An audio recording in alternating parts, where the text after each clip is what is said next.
So these cat grooming gloves, that's what they're called, grooming gloves. Get the full silicone one because you're going to get it wet and it's going to get nasty. You need something it's almost like a dishwashing glove you'd wear. Get that one. And after the scalding step, just rub your hand over the chicken and actually all the feathers just glide off. No way. It's on my video. It's on the Odyssey video. If you look at All there, right. I have a point where I actually demonstrate it. Now, I over scalded the chicken a bit, so it was like kind of cooked on the outside, so some skin comes off too. But Sure. if you scald it appropriately, all of that stuff just comes off. So instead of buying a $500 drum, you could buy $12 cat grooming gloves and just wipe your hand over it, and it's done. It did a really good job for me. It even got the wings, which are the classically the hardest part to get. Obviously, you're going to need to pull the flight wings out.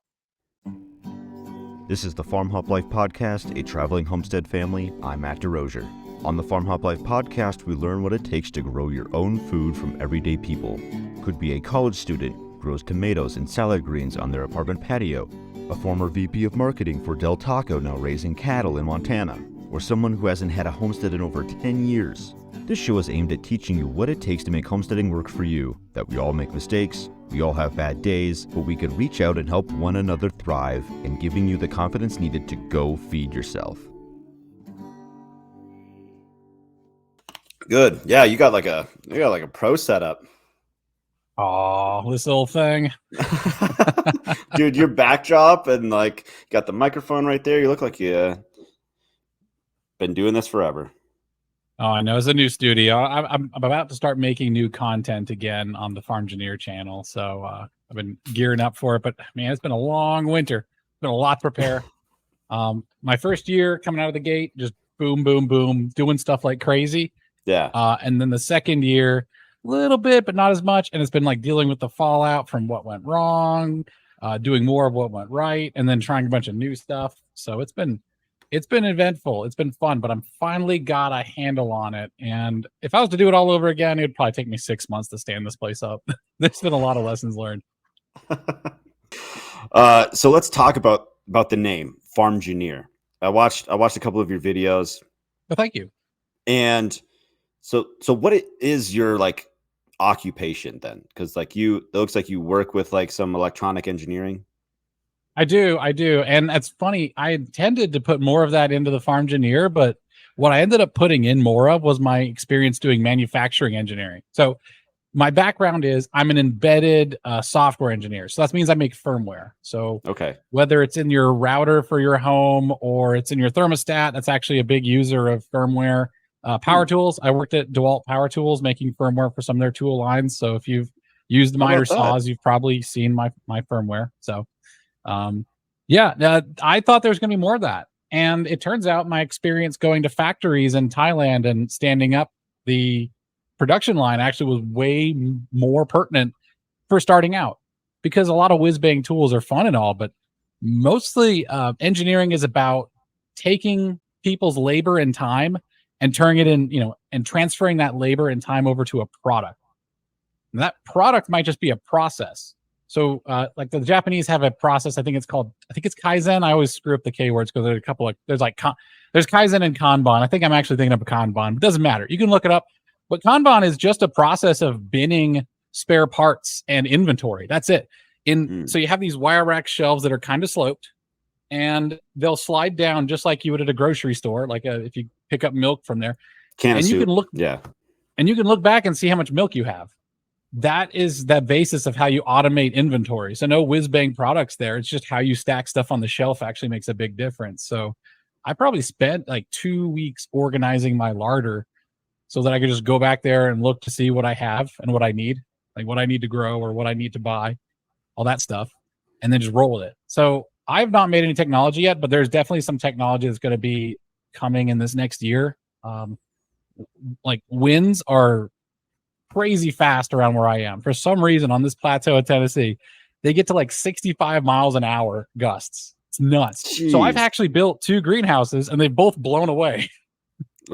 God. One's made of straw, the other one's made of wood. This third one's gonna be made of brick though. That's a little pig reference, but like this third one is gonna be a timber framed edifice. It's gonna be heavy duty because it's nothing to mess around with. That and I got started doing this homesteading thing because I was afraid of food security, and I think people still are. And it's, you're one, whether it's some global event or another, your food might be affected. I didn't know this. I was watching this really interesting video today from this guy. I forget the channel name, so I apologize. It's something geography. He just talks about geography, and he put out a video of which produce, so every single major produce, and then which state makes the most of it. And guess which state makes the most? Which state was topping a lot of the produce? From avocados, peaches, or something like that. Almonds. I want to say the default answer is probably California, but yeah, I'd say California was like number one, and at least 50% of the items there. So yeah. Wow.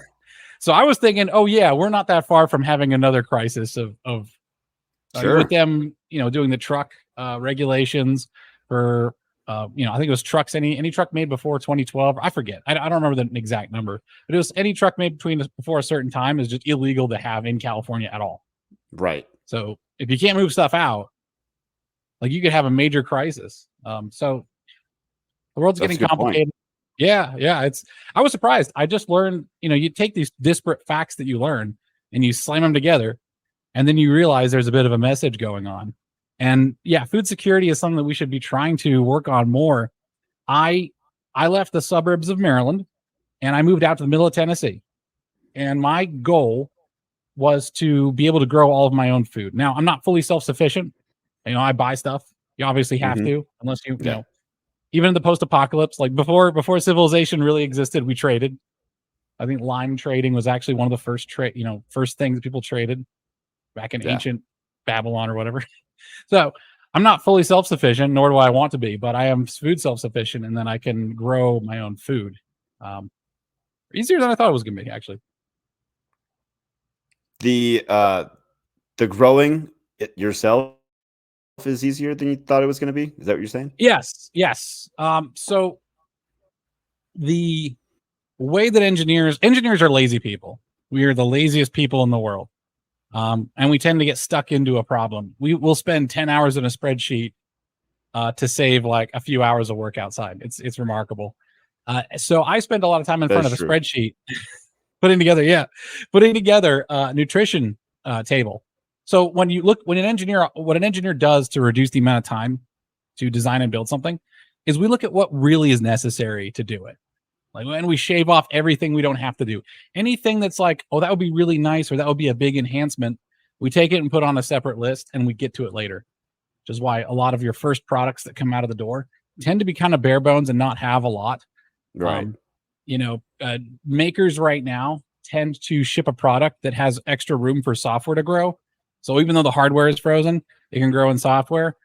Here, I took a look at what nutritional requirements I actually had, and then I grew to that. So I was hitting 100%. And any viewers out there, if you go to chronometer.com, you can sign up for free, and they have a full nutritional database, and you could put together like a daily plate. The USD used to have this service called My Plate at the USDA that would do the same thing, but they just discontinued it for some reason. But Chronometer does the same thing, and you can find out what you actually need to grow.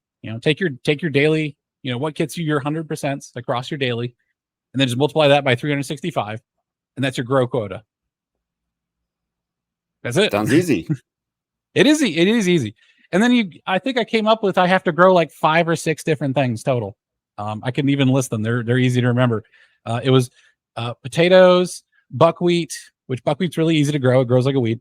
Potatoes, buckwheat, sunflower seeds, peanuts, kale for vitamin K, and then either hot peppers or sweet peppers for vitamin C. You can also do tomatoes, but tomatoes are like kind of a pain. Peppers are, they kind of grow like weeds too, like especially cayenne. Yeah. So there's like 5 things that you have to grow to max out your 100% if you're a meat eater. Now, if you're a vegetarian, then you need to grow a bunch more stuff. Sure. But yeah. Like here's a pro tip for all you vegetarians. You're going to go crazy trying to find out how to get calcium. The only food I really found that has enough calcium to be reasonable, and this is like a quarter cup of just poppy seeds. Now, I don't know how you're going to stick poppy seeds in your diet, a quarter cup of it. Jeez. You're going to be eating a lot of bagels, man. Put them in your smoothies, I guess. I don't know. Yeah, I was thinking like my wife makes this stuff every once in a while called overnight oats, and she's put chia in there. So I wonder if you could throw poppy seeds in there, either with or without the chia. Actually, you might be onto something, because a lot of cooking, especially traditional cooking before we had more global trade, was just trying to make your food palatable. Because you ever just try to eat oats, just eat oatmeal. Like the way they used to make oatmeal is they just take oats and then put it in cold water and just soak it. Like it's the same way you'd make rice. And that's pretty much what she does. Yeah. Oh, or milk or something. Yeah. Man, if you ever in a power, yeah, I mean, milk would be an upgrade for sure. I've been in a couple of power outages and I've had to do that, and it's just tough to even like swallow. It just feels weird. It's nasty, but yeah, you might be able to do that. I mean, poppy seeds are not bad to eat; they're not terrible. But a quarter cup sounds like a hell of a lot of poppy seeds. Yeah, you might need to like mill that down and put it in a pancake. I think I did a cup. Yeah. I mean, a cup of buckwheat was about what I'd do a day as well. If I was designing this diet, because it turns out buckwheat has a lot of minerals.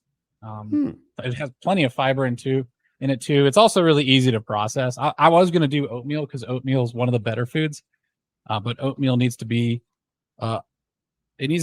threshed, pulled, rolled, and that sort of. It just has a lot of process it.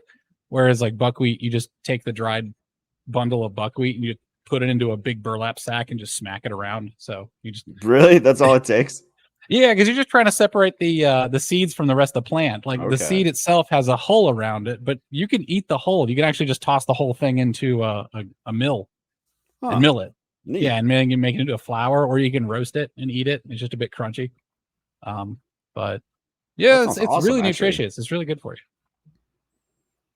So, about when did you move to Tennessee? Is that about like 2 years ago? About when you started your YouTube channel, or?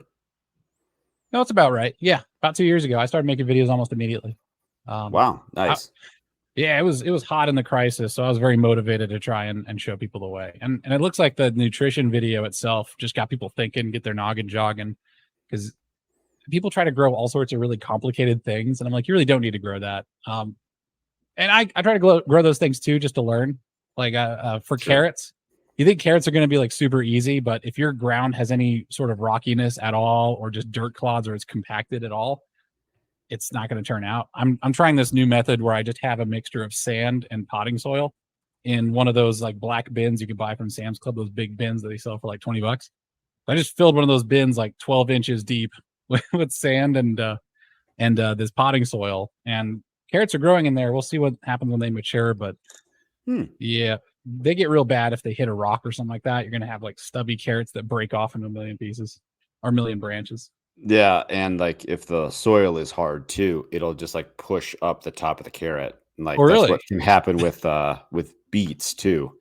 Like you'll have a third of your beet just like out of the top of the dirt.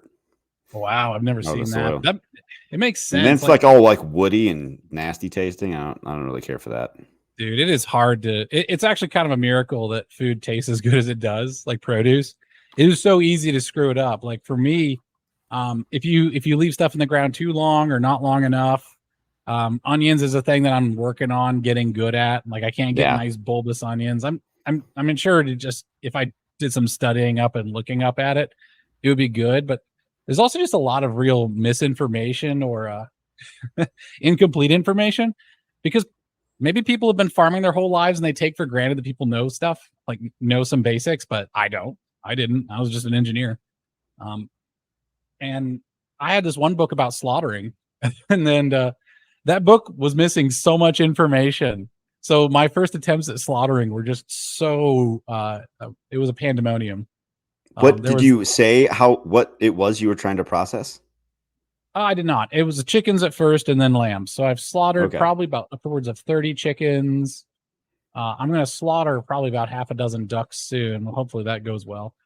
And I've slaughtered 2 sheep/lambs. They're 10-month-old lambs. They're technically lambs, but they're pretty big. Sure. And yeah, like they don't tell you how the knife is supposed to feel when it's like cutting through. So the first chicken I slaughtered, I think we'd made like 4 or 5 goes at it.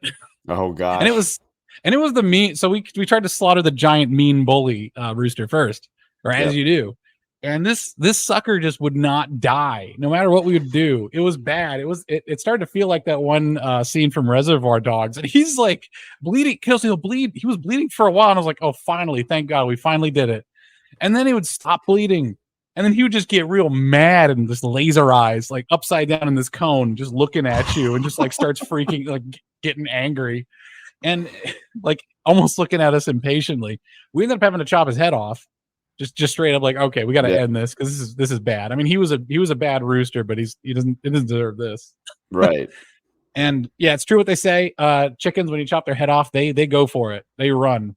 This guy was full tilt, jumping up. He jumped onto the air conditioning, condenser unit, flew across the wall, did like a wall run, Prince of Persia style, hit the ground, and oh my gosh. Yeah, it was nuts. I have a video that I did not put on YouTube because it was me explicitly slaughtering something. It's only on Odyssey. I'll put it on Rumble at some point. I have not cross-posted Rumble, although my channel is reserved there. Sure. And actually, it's like a 30-minute video of me just going through the entire slaughtering process. And there's a part where I point at the cone that has the chicken in it. I just slit its throat, which is fully on the video. No blurring or anything. And I tell you exactly how it feels to slaughter it. Like, you hold its head in your hand like a walnut. You tuck its jaw underneath your thumb like this. You just tuck it in. You take your knife against it, and you press in. It should feel like the amount of pressure to cut a piece of cardboard if you were using the knife. Cut a piece of card, and then just maintain the pressure. Okay, yep. I would agree with that. Yep. Yeah, cardboard's not too different from skin. And part the feathers. Like, just take the knife and just sort of wheedle it in until you have no feather, because the feathers will block the blade sufficiently. Sure. And then just hold it. Don't think.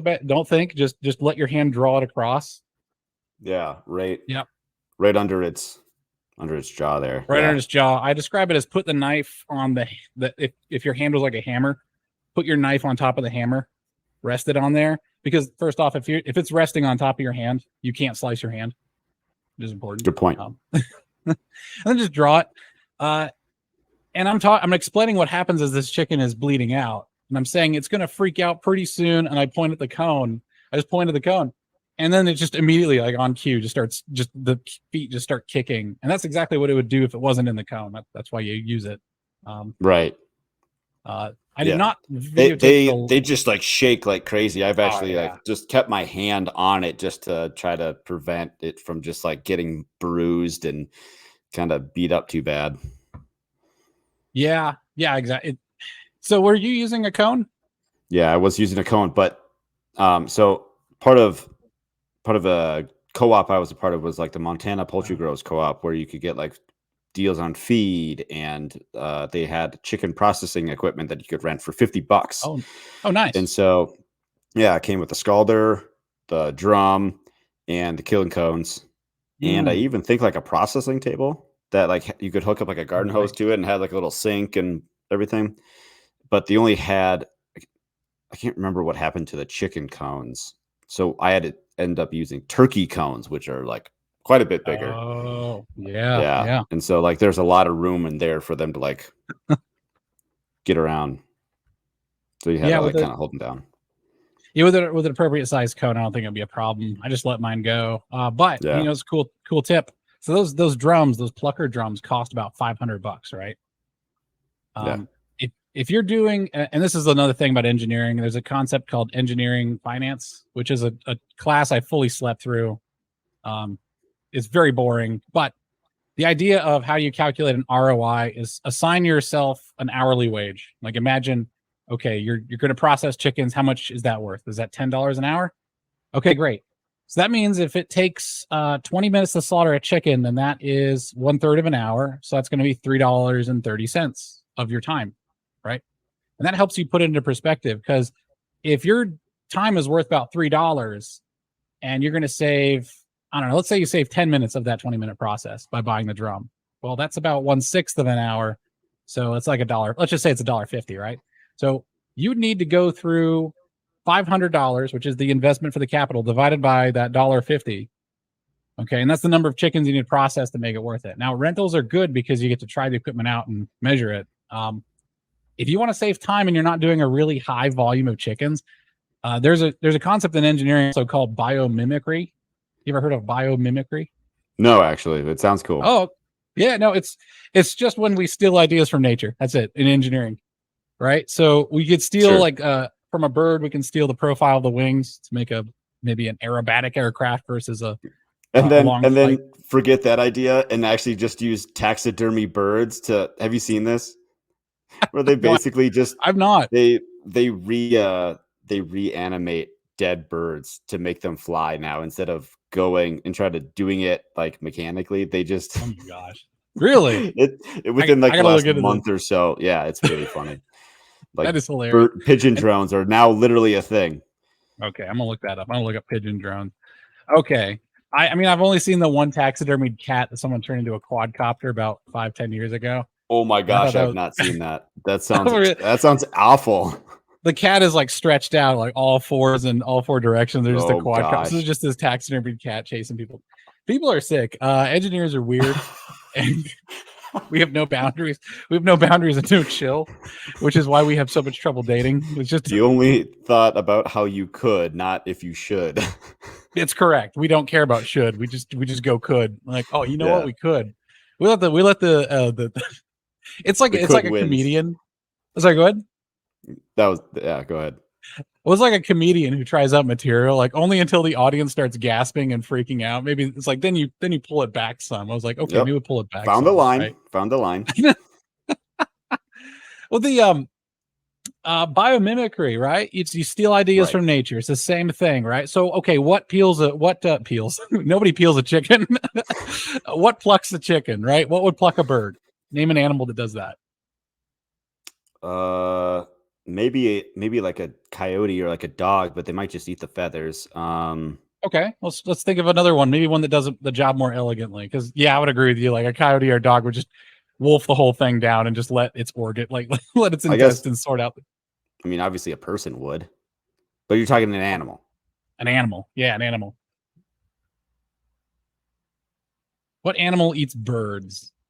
Other birds. So it would be a cat, right? Okay. A cat. So if you've ever seen a cat pull the feathers off of something, it actually licks it. It licks the feathers off because the cat has tons of little hooks on its tongue.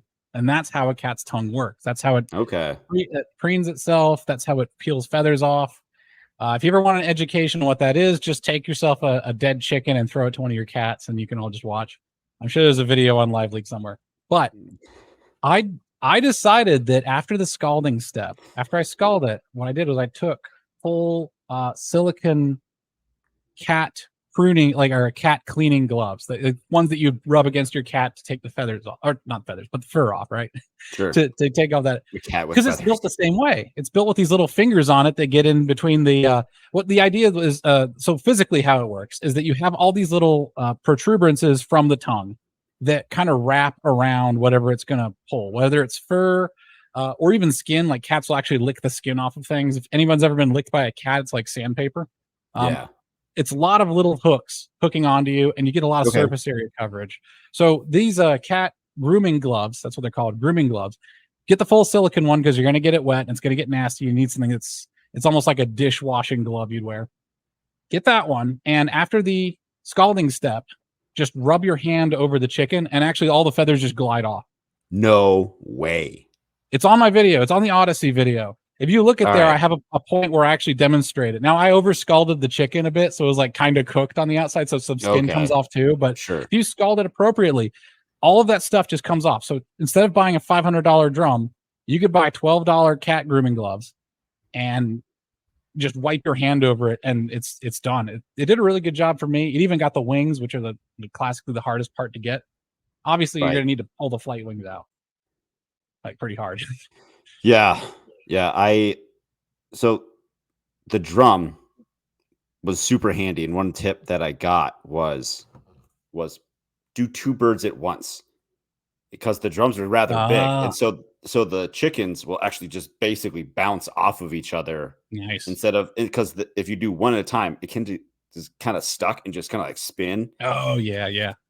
And then I had to process a rooster when I didn't have this equipment. And so like I had to like scald it and kind of do it all by hand. And man, it took forever. But when I was looking at how to do it by hand, I came across some footnote somewhere that said like they actually have chicken plucking contests in Wisconsin.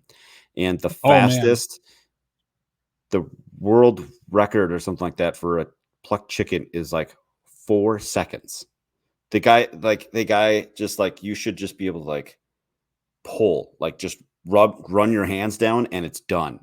Nice. If you did it right. And so I'm like, how many chickens do you have to pluck to get that good to do it in 4 seconds? That's like a lot, man. That's serious. That's heavy duty. I gotta go watch that.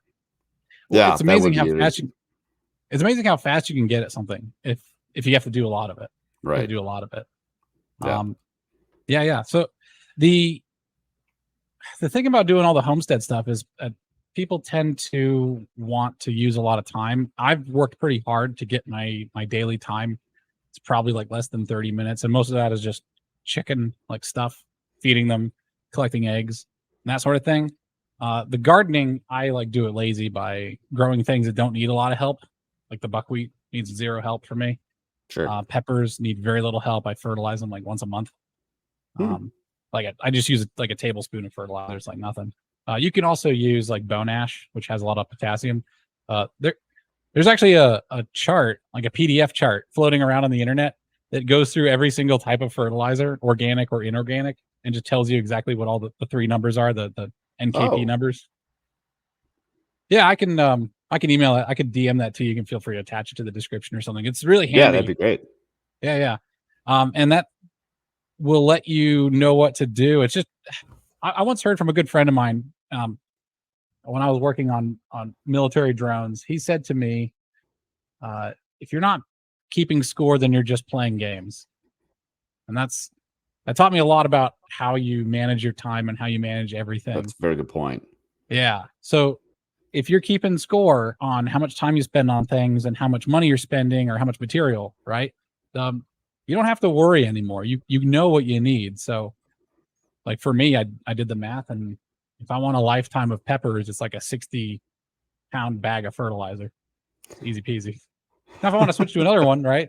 I mean, I don't know what the long-term soil effects are going to be doing that. So I have some contingencies, but you got to keep score, right? So you're always checking stuff like what's the score, you know?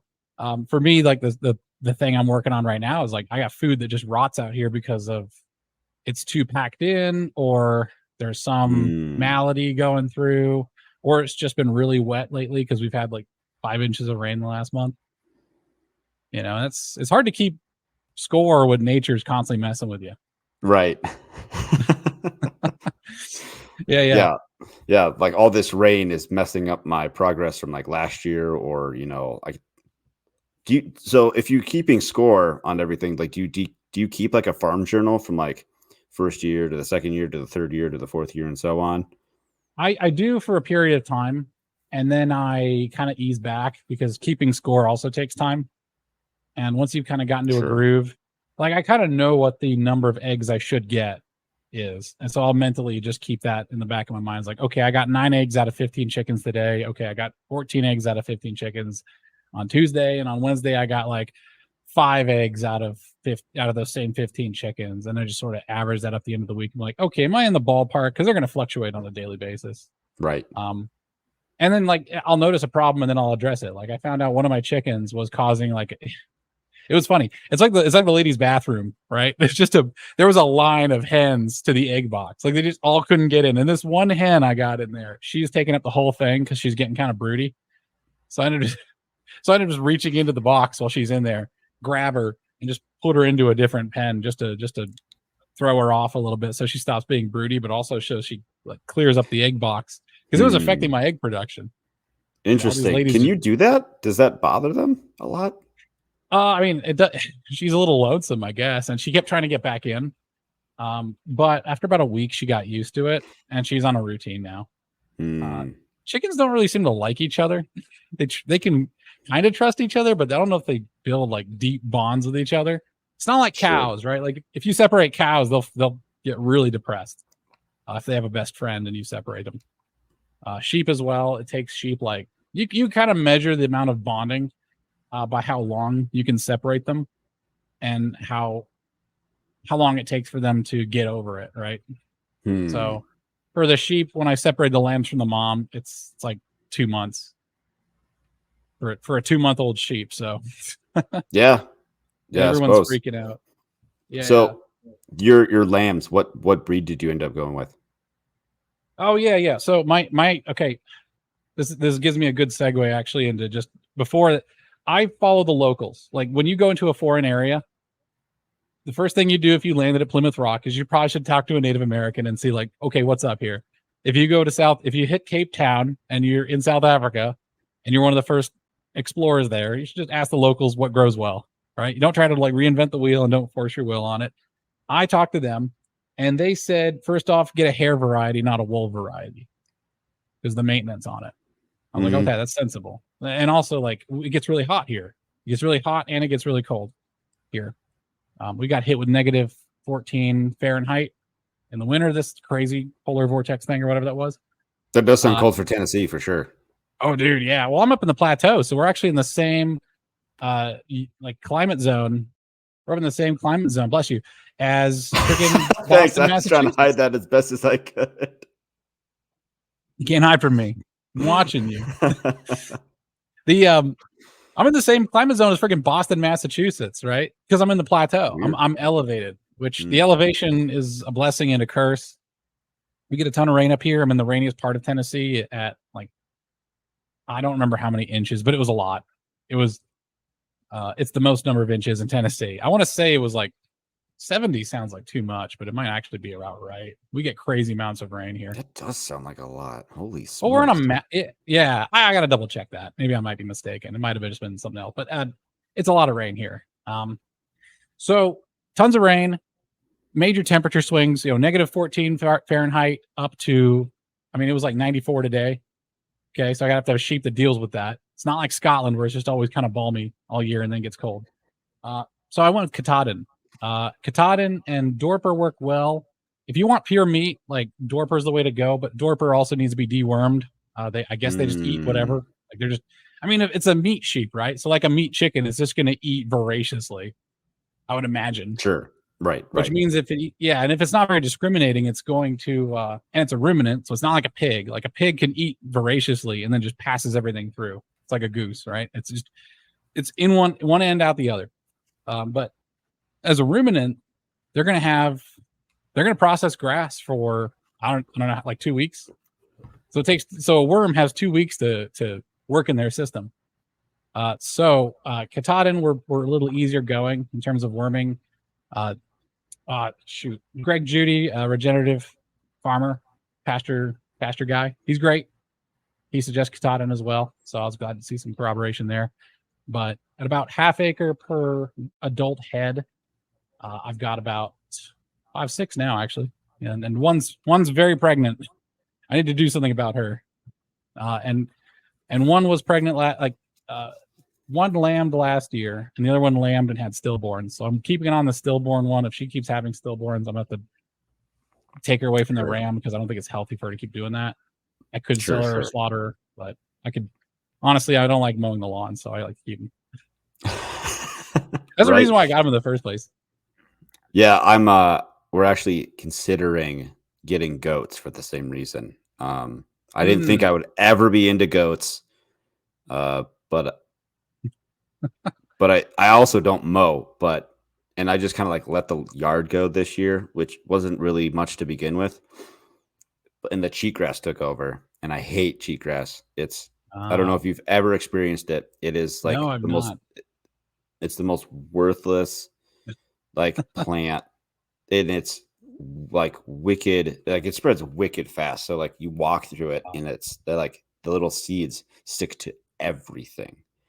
Like I guess like not muck boots or like cowboy boots or like your bare skin. It wouldn't stick to those three things, but like it sticks to shoelaces, it sticks to sandals, it sticks to like just whatever, blah, blah, blah. It's super annoying. What you can do is when it's like soft still growing, maybe 4 to 6 inches tall, you can turn out ruminants on it, such as cows or sheep or goats, and they will eat it actually. But because otherwise, if it gets too grown, like those seeds just poke them in the mouth, and they don't like that. Oh, really? Yeah. Oh, And then the other reason I was thinking about getting goats is that for like a pack animal, I was thinking about renting them out for people that go hiking near me. It's like, hey, would you like to not carry your 40-pound backpack? I got goats. Or like people that want to go hunting, and like I'm pretty sure the goats you can just like let them browse wherever on anything instead of like having to haul in hay for the horses. So yeah, I think once you get goats, you're going to find out what their demeanor is like and see if that's going to work out. sure. The one thing about goats is that they are kind of escape artists. So my neighbor has goats, or had goats. He sold his flock, and he had to have electric fences and not high fences. I think they're probably like 4 feet high. Nothing crazy, but you have to get the properly sized squares for the fences. Right. Because if they can get their head through and they have horns, they'll just get stuck and then they'll dehydrate and die. Right. The electric fence helps that, keeps them away from it. I think it depends on the demeanor of the goat. Like if you have a female goat, which I don't know what that's called. I'm sure there's a word for it. There's a word for everything. Probably. Yeah. I think a female goat would probably be pretty agreeable to be a pack animal. Now the male goats are super they're active in all sorts of ways. And they might get a bit excitable and like try to fight you. My neighbor's goat like would ram anybody who'd go near it. It's just how it say hello. Yeah. It's like how it would say hello. Oh yeah. No, I don't feel like there's any ill will from these animals. I have a ram myself. I got him from this weird fella. I felt like a rescue when I bought him because it was a tiny little pen. It sucked. But these are white dolls, allegedly. Massive horns. They're used for hunting in Alaska. Like you go and hunt them in Alaska. But there's some kind of hair sheep. I do believe this guy is a white doll because he's massive. He's probably 250 pounds That's a ram. big sheep. Yeah, he is, man. He's huge. When you look at him, he You just looks like a thumb. I could try and ride him. I'm not going to say I'm not going to confirm or deny that I may have tried that at some point. I may or may not have, right? And it may or may not have been successful. It may or may not. No, it definitely may not have been successful. I mean, if there was a may on whether I've done it, there's no may on whether it was successful. It would have been a failure if I had tried it or not. Anyways, this guy he loves me, right? Because I feed him lovely pellets and sweet feed. I scratch him and help him shed hair and stuff. I take care of him. He'll ram me though in a second, and he'll like come up to me and he'll like say hello and nuzzle his head against me, and then I'll see him back up. He just starts backing away from me. Do it. And I'm like, don't do it. Don't do it. So what? And he's huge. Again, 250 pounds. And what you got to do is you got to close the distance as fast as possible. Like he's backing up. I need to get up on him and just tuck my arm like underneath his head and just give him a good scratch on the back. Try to get him to change gears. But at the same time, I'm walking us both towards my escape route. Sure. That's very clever. Yeah. You gotta kill him with kindness, right? You can't let them know that you're agitated because they could smell it and they get agitated. Sure. But no, that's how he says hello, man. He just backs up and rams you. But he has rammed me successfully once. That was very painful. That was pretty bad. Just imagine someone full force just kicking you in the actual butt. Actually, yeah, it was the last time I turned my back on him. Oh my gosh.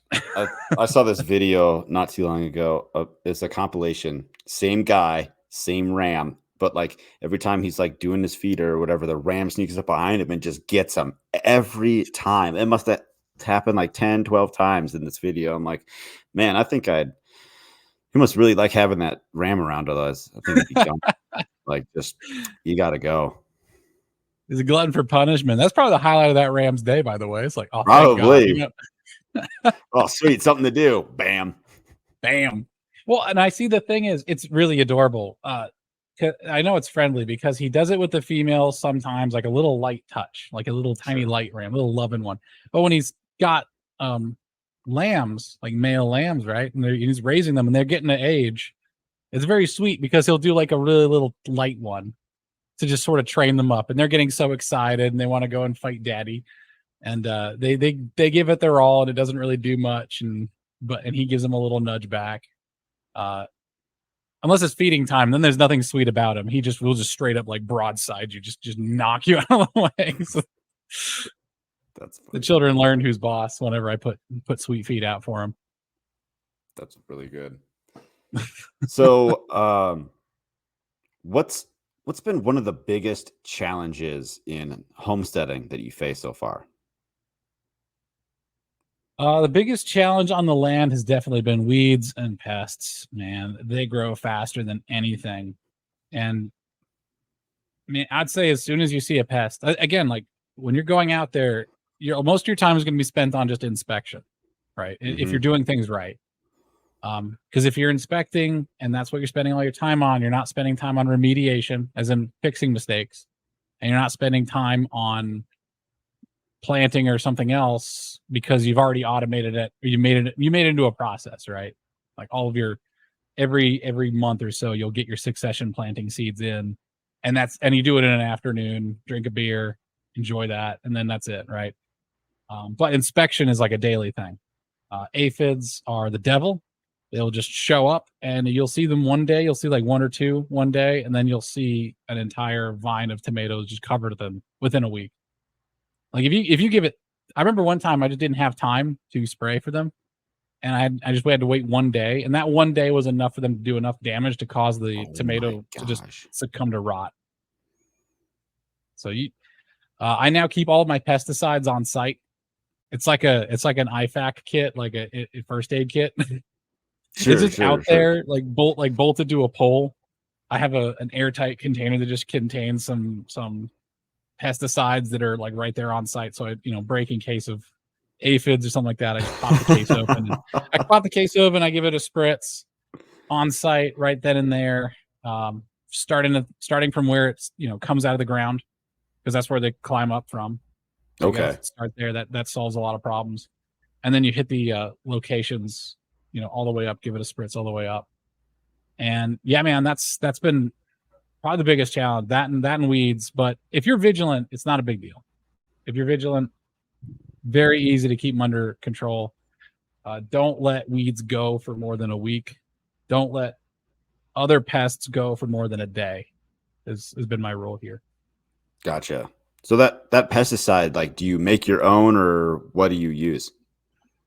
Pesticide is not something I'm very, I haven't researched into it, right? There's a great YouTube channel, and I love what he does. I think it's called Project Farm or something like that. And he just will take, I watched an hour-long video on bungee straps. He just took like 6 different brands of bungee strap and was like, we're going to do a pull test, retention test, and then we're going to age it in the sun for like 6 months. And then we're going to do another test after we've aged it. And I was like, that was fantastic. Good head-to-head comparisons. I would love to do that with pesticides, but since I'm ignorant, I go full like scorched earth. I have 7 dust, which is like your go-to. Like, I need to kill everything in the room right now. Like, sure. But if I was going to go homemade on it, I've heard that potato plants are a nightshade, and you can actually use, like, I think it's called solarium or something like that. I forget what the actual toxin is. Sounds somewhat familiar. Yeah. Yeah, I remember the solar name because of it's the same as tomatoes or something like that. Anyways, it's the toxin in there. You can actually boil it and render your own. So if you really wanted to make a homemade pesticide, that might be something to try. I've not tried it myself. I just harvested a ton of potatoes. I should have harvested the greens. Dang, I'll have to remember the next time. Whoops. That's luckily, like, potatoes just grow. Like, in 3 weeks, I'll probably have greens again. I'm trying Kennebec potatoes this time. Apparently that's what, like, restaurant quality French fries are made from. So did not know that. I just thought, yeah. Your standard Idaho potato. Yeah. Yeah, apparently that's the factory farms will use those ones to produce it. So if you go to like a really nice Michelin star restaurant, that's the potato they use to make fries. Who knew? Interesting. Yeah, who knew? But yeah, that pesticide, I've tried neem oil. That does not work on aphids. If it works on something, I haven't found it, so I don't use neem oil anymore. Okay. I've heard of it. Yeah, it's people swear by it, but the people who swear by it must have never tried it. I mean, it doesn't. Maybe it works for them. It doesn't work for me. Gosh, there was one. Oh yeah, here's a crazy trick. If you've got fruit trees or other types of trees, and you don't want stuff climbing up to eat those trees, like beetles. Have you ever seen a beetle fly? There's very little chance that a beetle's actually going to land on anything on purpose. Like they're just. It's like someone stuck a stubby rocket to a school bus and tried to have it fly around. Like, it's not going to land on the tree. So what they do is they have to climb up. And this one actually has worked for me. Is if you just take Vaseline or something like that and just put rings of Vaseline up the trunk of the tree. Yeah, it stops ants too. They can't make past it. There's a really good video. I don't know who made the video. It's been a long time, but yeah, ants can't walk across it. So it takes care of beetles. That makes a lot of sense. Yeah, it's just Vaseline, super cheap. I was driving through this really small town that I'm working out of, and I saw some guys garden, like made out of like pallets and everything, like up the side of his house. And so I stopped to talk to. I'm like working on like a Twitter thread about it, like right now. But I stopped to talk to him about it, and one of his tips was, dry. What did he say? Dry mustard powder. Mustard powder around. Uses mustard powder around his potatoes for certain pests, but I don't think he said specifically what it was. It was like broken English. So it was like kind of like I had to work really hard to like listen and understand what he was trying to say. Like he's like, not ketchup, yellow. Oh, and so I'm like, mustard. He's like, yeah, but dry. Oh, that's so funny. Yeah, we got there. But anyways, yeah, he was like, put mustard powder on the ground to prevent pests. Like they don't like it. And I'm like, I've never heard that one before. That's interesting. I mean, I don't really know what the chemical composition of mustard is, but if he's going after a bug, the bugs I know that go after potatoes are usually Colorado potato beetles. Those are a wreck. Those are the kind of things that like within a week, like you see those within a week, you got to take them out. If anybody doesn't know, you can Google what they look like, but they have pretty much an orange shell. And you won't be able to miss them. Okay. Your potatoes probably shouldn't be alive though long enough. Like you should have harvested them. Like this year, I harvested them long before anything could really predate on them. Maybe I got lucky or something like that, but maybe my first year, the potatoes got absolutely eaten up, and I got very little potato out of it. This year, I got like 88 pounds in 2 8-foot by 4-foot beds. That was pretty good. That worked out. That's a lot of potato. Yeah, I don't know what I'm gonna do with it. I'm just giving it away. I didn't really think that through. I don't have enough refrigerator space for that. I don't know. I'll figure something out. You're gonna have to engineer a root cellar. I might have to. We'll see. The area I'm in is sandstone, so it's just like strictly jackhammers once you're about a foot down. Oh, geez. I mean, but like you're in sandstone, so once you've dug it out, it's pretty stable. So, but fair enough. Again, the rain we have here is really heavy duty. So out of that, it could flood out real quick. I don't know. There's no wind when it comes to wind and rain and weather. Yeah, we'll see. I might try a cellar. I think I'm going to build. This is self-indulgent. It's not actually like a farmer thing. I'm just going to I want to build a bathhouse. Is the next thing I want to build. Like maybe like a Roman bathhouse. Just that'd be take sweet, a concrete saw and just cut into the sandstone. How would you seal it? So what? Isn't sandstone porous? So like, wouldn't all your water just like? I wouldn't. But yeah, I'd build this over. I'll build this over top of ground. It'd be strictly Finnish, as in the Finland, right? Like sort of sauna bathhouse kind of thing. Okay. Yeah. But gotcha. Yeah, when it comes to people's remedies, some of them work really well. And I always start going full scorched earth, and then I want to try the remedies. Because the first order, for me at least, the first order of business is, can I grow the food? This is a mistake that a lot of rookie engineers make and a lot of rookie people make. I'm not saying that anybody who makes this mistake is a rookie, but it's an easy mistake to make, right? Is you try to be, I wouldn't say gentle. You're trying to be gentle from the start.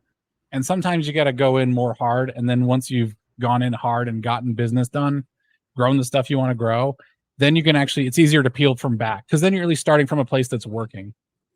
And once you start from a place that's working, then it's really easy to peel back and try stuff out. So I've heard that.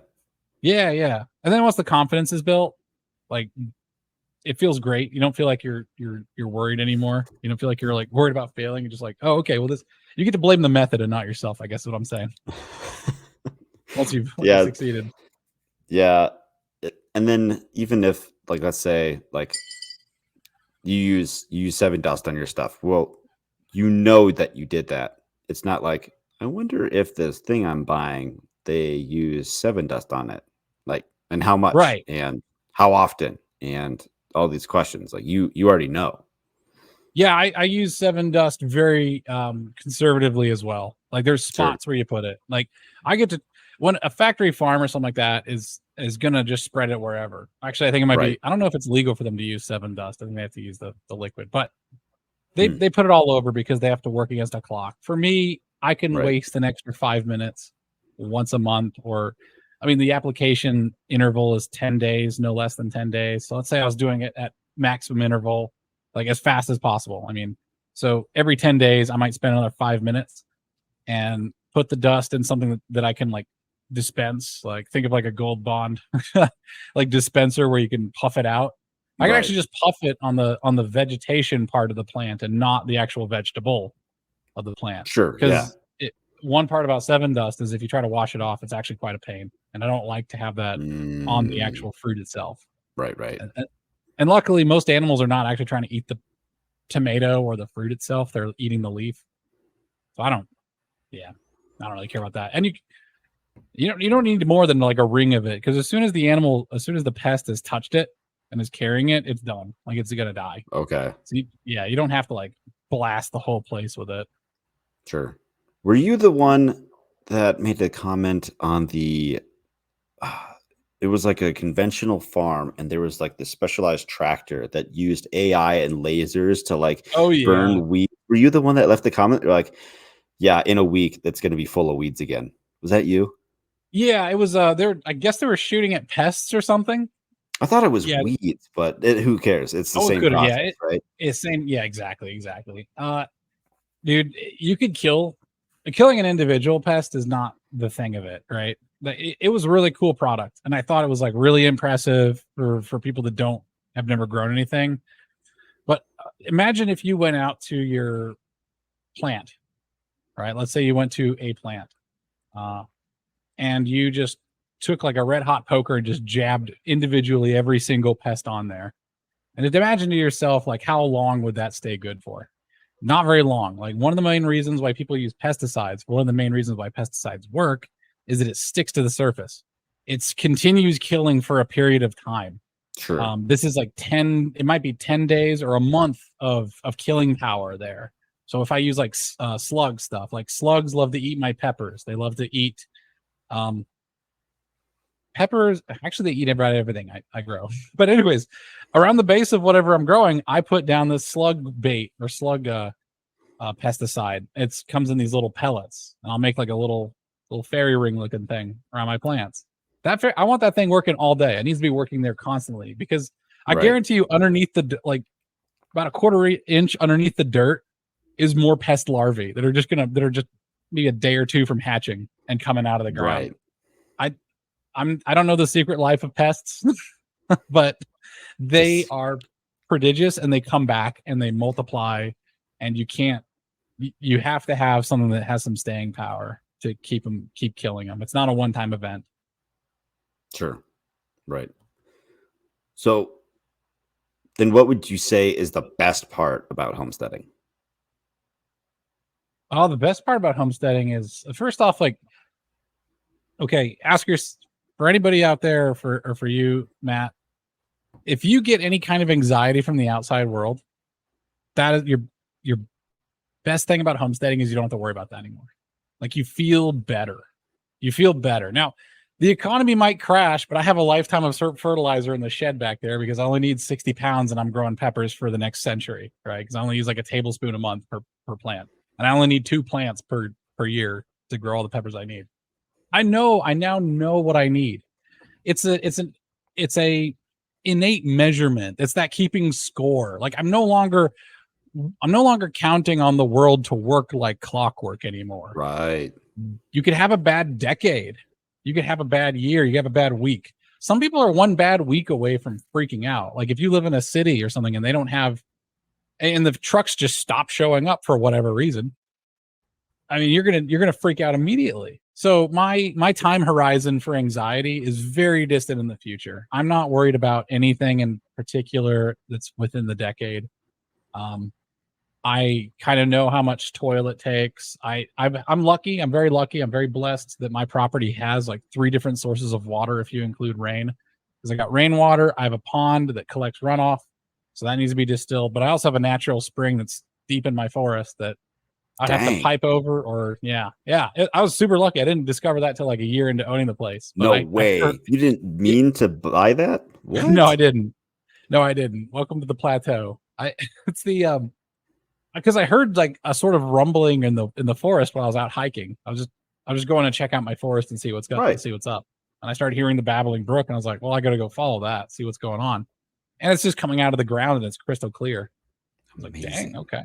I haven't put it under a microscope yet, but I assume that if there's any pathogens, you could boil it out. But like the concerns for water sources is usually like heavy metals, but I'm fairly certain that this spring water comes from rainwater seeping into the ground when they're coming out. Because again, we get tons of rain up here. So yeah, the best part about homesteading is you don't have to worry about things anymore. Like it's the troubles of mortals now. It's not your troubles. You get to sit here on Mount Olympus and watch as people freak out because apples are more expensive. Yeah, that's another example. Like I didn't know that eggs had gotten expensive until like a year and a half into it.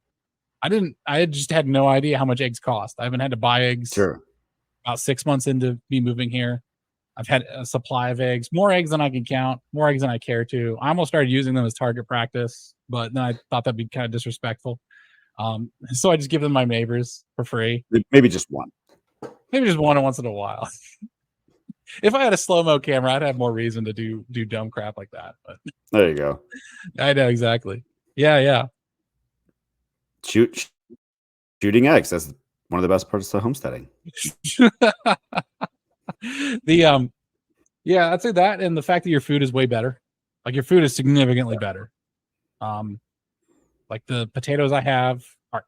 If you think potatoes are like a boring thing to eat, this is why people give the English so much crap about not having a lot of spices and stuff. It's like if you actually don't need it. I raise my own chickens. I raise broiler chickens, and I get like some of the best chicken soup by just boiling a chicken and then adding carrots and noodles.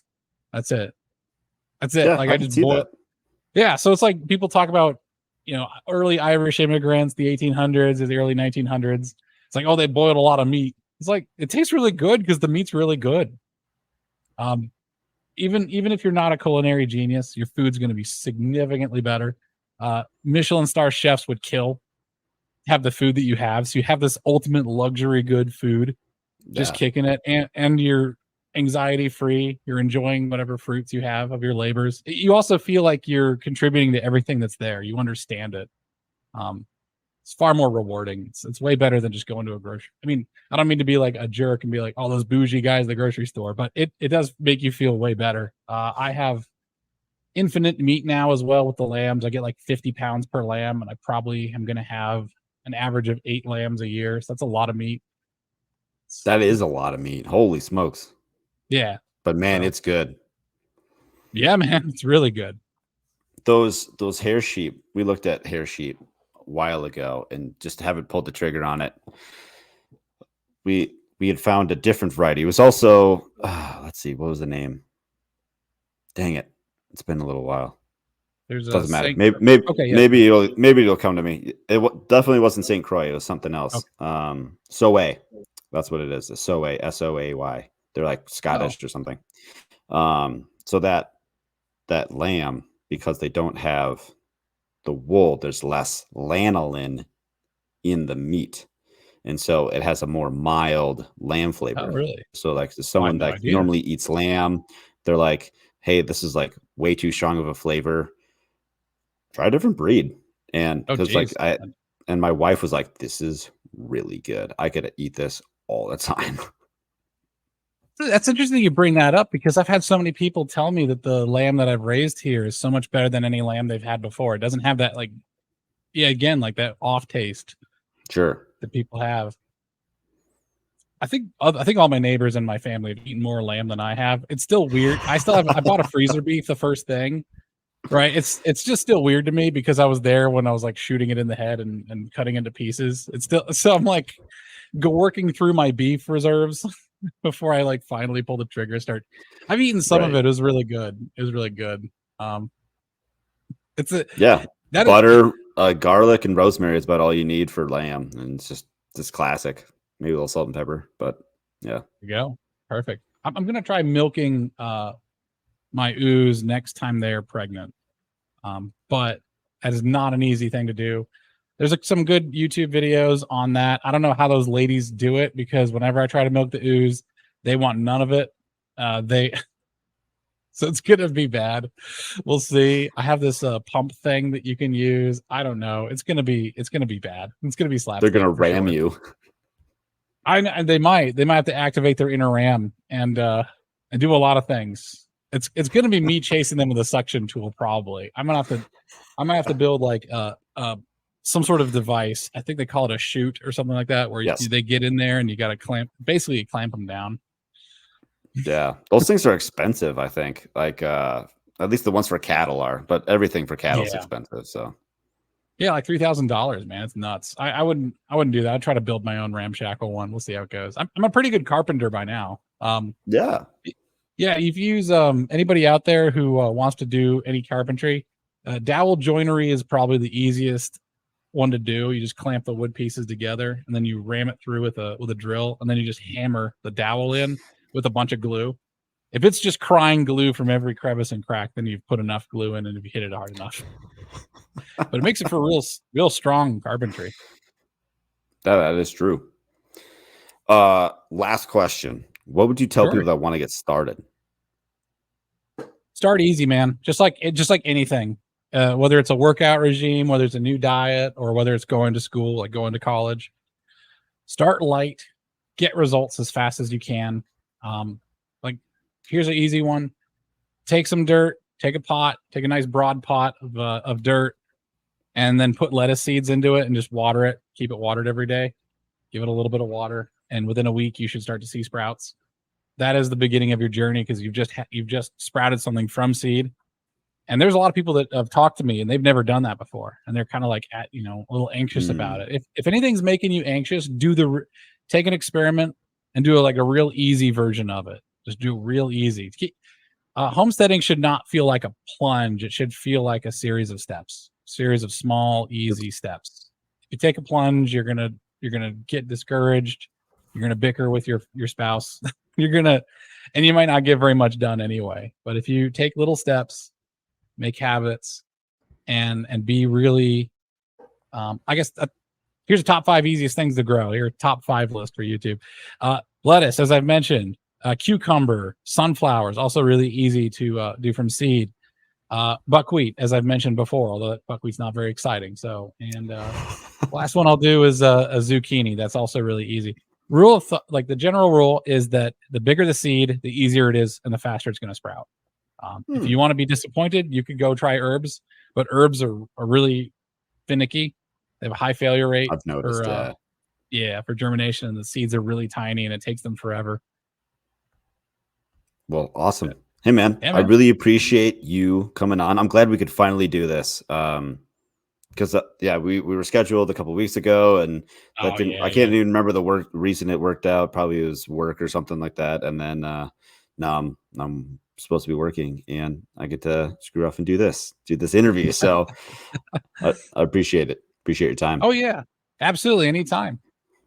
I am Matt DeRozier of FarmHopLife. Thanks for watching. Don't forget to subscribe and visit FarmHopLife.com. Inside of the city, the people are crazy, out of their minds, they ain't got a clue. We gone away, headed west for Montana, left family and friends, all I got now is you. We both got new jobs, a house and a homestead, thinking this was the life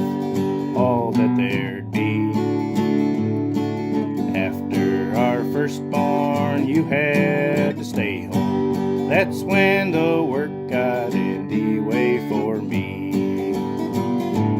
Well, I started FarmHopLife. We'll come to your farm to help and to wander.